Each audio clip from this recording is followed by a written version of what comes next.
న్యూఢిల్లీ సంపాదన కోసం యువతను నాశనం చేసే బెట్టింగ్ యాప్లను సమాజాన్ని చెడగొట్టే వ్యాపార ప్రకటనలను ఇవ్వకండి సినీ పరిశ్రమకు సిపిఐ జాతీయ కార్యదర్శి డాక్టర్ కె నారాయణ హితవు పలికారు. పవిత్రమైన కళామ తల్లిని సమాజ అభివృద్ధికి మాత్రమే ఉపయోగ పద్ధతిలో వినియోగించుకోవాలని సూచించారు. బెట్టింగ్ యాప్లపై ప్రచారం చేసిన కొందరు సినీ ప్రముఖులపై హైదరాబాద్లోని మాదాపూర్, పంజాగుట్ట పోలీసులు కేసులు నమోదు చేసిన వ్యవహారంపై నారాయణ స్పందించారు.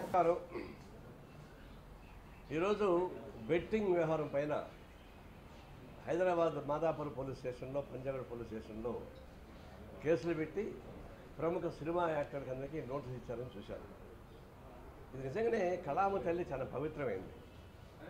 పవిత్రమైన కళామ తల్లికి సేవ చేస్తున్న వాళ్ళు నిస్వార్థంగా చేయాల్సిన పని లేదు. డబ్బులు సంపాదించుకో తప్పేం లేదు. గతంలో ఉన్నటువంటి అల్లూరు రామరాజు లాంటి వాళ్ళు కూడా నేను పనిచేశాను. అంటే కళామ తల్లి ద్వారా వచ్చేటువంటి పాపులారిటీ, దాంతో డబ్బులు వస్తున్నాయి మీకు. అలాంటప్పుడు ఒక చీప్ సాహిత్యం లేదా చౌకబారి ప్రకటనల ద్వారా డబ్బుల కోసం కక్కుర్తిపడి ఇట్లాంటి బెట్టింగ్ వాటిల్లో మీరు పాల్గొనడం అనేది చాలా విచారకరం. ప్రజలు చాలామంది సామాన్యులు ఒక లీడింగ్ సినిమా యాక్టర్ చెప్పినప్పుడు నిజం అనుకుంటారు. ఎందుకంటే కళామ తల్లి మీకు ఇచ్చినటువంటి సర్టిఫికెట్ ఒక లీడింగ్ యాక్టర్ కాబట్టి మీరు చెప్పింది నమ్ముతారు జనం. మిమ్మల్ని ఉపయోగించుకొని ఈ బెట్టింగ్లను ఉపయోగించుకోవడంతో పాటు తర్వాత ఈ బోగస్ రియల్ ఎస్టేటు, బోగస్ బంగారం వ్యాపారం, ఆ రకరకాల పద్ధతుల్లో సినిమా యాక్టర్లు దాని మీద చేస్తూ ఉన్నారు. దీనిలో కొంతమంది ఏమంటారు, తెలియక చేశామని చెప్పేసి ఒక ఆయన అంటున్నాడు. చట్టపరంగా ఉంది కాబట్టి నేను చేశాను అంటున్నాడు. ఏం చట్టం? పనికిమాలిన చట్టం. చట్టం వేరు, నైతికత వేరు. గుట్కా కూడా ఇది ఆహార వస్తువులు ఇది ఒకటని చెప్పేసి ఒక పనికిమాలిన జడ్జిమెంట్ ఒకటి వచ్చింది. దాన్ని దృష్టిలో పెట్టుకొని పాన్ పరాక్ ఇవన్నీ తయారు చేసి అమ్మేస్తూ ఉన్నారు.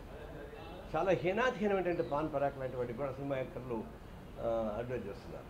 దాన్ని తిని ఎంజాయ్ చేస్తారు పనికిమాలిన వాళ్ళు. దీన్ని చూసినప్పుడు సాంఘిక అరాచకంతో కూడుకున్నటువంటిది, సాంఘిక హింసతో కూడుకున్నది, అనైతిక విలువతో కూడుకున్నటువంటి అంశాలపైన మీరు ఎందుకు మీ పాపులారిటీ ఉపయోగిస్తున్నారు? కేవలం డబ్బులు అంటే మీకు డబ్బులు ఇచ్చారు కదా, జనం సపోర్ట్ చేశారు, మీకు డబ్బులు ఇచ్చారు. ప్రతి సినిమా యాక్టర్ బ్రహ్మాండంగా అనుభవిస్తున్నారు.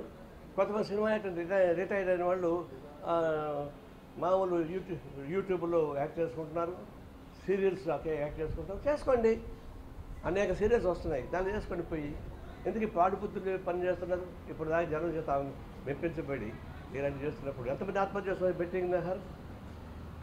నేను ఎవరో నాకు ఫోన్ చేశాడు, సార్ మీరంతా ఆన్లైన్ రమ్మి ఆడతారని చెప్తా కొడతా చెప్పేవాడు.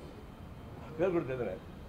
అంటే ఇట్లా వాళ్ళకి ప్రోత్సహించే పద్ధతుల్లో సినిమా యాక్టర్ చేయకూడదు. ఒకప్పుడు చిరంజీవి కోకోకోలా అడ్వర్టైజ్మెంట్ చేస్తున్నాడు. అప్పుడు నేను ఆయన లెటర్ రాశాను, ఈ కోకోకోలా అనేది నేనే కాచి చూశాను, బాండాలో పెట్టేసి కాశాను, తారులాగా వచ్చేసింది. అయ్యే కోకోకోలా తాగడం వల్ల అది అనారోగ్యం, పిల్లల్ని చెడగొడుతున్నావు, చిల్డ్రన్స్ డే సందర్భంగా ఈలోపు ఆపకపోతే దండా చేస్తానని చెప్పి ప్రకటించాను. చేస్తే సాయంత్రానికంతా అల్లు అరవింద్ గారు నాకు ఫోన్ చేశాను. ఏంటి నారాయణ చిరంజీవి పైన బాంబులు వేసేవాళ్ళు. నేనేం వేయలేదని అంటే ఆయన ఏమిటంటే, మేము చేసే అడ్వైజర్ వచ్చే డబ్బులు ఈ చిరంజీవి రక్త నిధి ఉంది కదా, దానికి ఖర్చు పెడుతున్నాం, దానివల్ల ఉపయోగపడుతుంది. నేను అడుసు తొక్కనేలా, కాలు కడగనేలా, రక్తం చెడగొట్టడానికి మీరు దీన్ని ఉత్సాహపరిస్తే చెడిపోయిన రక్తానికి మనం బాగు చేయడానికి మీరు ఖర్చు పెడతారా? ఇదేం అన్యాయం ఇది అని అంటే మరుసటి రోజు ఫోన్ చేశాడు, మాకు 3 నెలలు టైం ఇవ్వు, ఎందుకంటే ఆల్రెడీ అగ్రిమెంట్ ఉంది కాబట్టి సాధ్యం కాదండి. కరెక్ట్గా 3 నెలల తర్వాత ఆపేశాడు. మళ్ళీ చిరంజీవి ఎప్పుడు కోకోకోలాకి చేయలేదు, ఎంత డబ్బులు ఇస్తా కూడా. అట్లా ఉండాలి, ఉంటే స్పిరిట్. ఇదేంటి పనికిమాలిన వ్యవహారం, కాపాడుకోవడానికి ప్రయత్నిస్తున్నారు. అదేమంటే చట్టబద్ధం ఒకటి అంటాడు, నాకు తెలియదు, ఇంకొకటి తెలియదా? సినిమాలో పనిచేసేవాడు తెలియకపోవడం దానిలో కళాంతకుడు, అన్ని విషయాలు తెలుసు. తెలియకపోవడం కాదు, కేవలం పైసా కోసం కక్కుర్తిపడి సమాజాన్ని చెడగొట్టబాకండి, యువతను చెడగొట్టబాకండి, సమాజం కాలుష్యం చేయబాకండి. దయచేసి చెప్తా ఉన్నాను, ఇప్పుడు దాకా మీరు చేసింది అయితే పనిష్మెంట్ ఇస్తా తెలియదు, గవర్నమెంట్ తగిన పనిష్మెంట్ ఇవ్వాల్సింది. భవిష్యత్తు ఇట్లాంటివి ప్రత్యక్షంగానో పరోక్షంగానో పర్మిషన్ ఒప్పుకోకూడదు. ప్రభుత్వం అంటే ఆ ప్రభుత్వం అనేక లొసుగులు ఉన్నాయి. ట్రంప్ ఏమన్నాడు తెలుసా? అమెరికన్ ప్రెసిడెంట్ ట్రంప్ ఏమయ్యా నువ్వు ఇన్ని లక్షల కోట్ల వేల కోట్ల రూపాయలు మిస్యూజ్ చేసావు, డబ్బులు ఎగ్గొట్టావు, కేసు ఉన్నాయంటే ట్రంప్ అంటే చట్టాల్లోని లోపలిని ఉపయోగించుకున్నా అన్నాడు. ట్రంప్ అంటే చట్టాలను ఉపయోగించుకుని తప్పు చేస్తే అది తప్పు, అది కరెక్ట్ అవుతుంది. అది ఈ చట్టాలు అనేక రుసులు ఉంటాయి. నైతికత లేదా, మానవత్వం లేదా, సమాజం అంకిత భావం లేదా, కేవలం డబ్బులే కావాలన్నా, దొంగ మార్గం డబ్బులు సంపాదించాలన్నా, ఇవన్నీ కూడా కేవలం చట్టం అని, రూల్స్లని, నాకు తెలియదని అమ్మాయికి పోటీ పెట్టుకోకండి. తక్షణం అన్ని రకాల అడ్వర్టైజ్మెంట్స్, నేను చెప్పేదంటే అన్ని రకాల అడ్వర్టైజ్మెంట్స్, దాన్ని ఆపమని చెప్పేసి నేను కోరుతాను.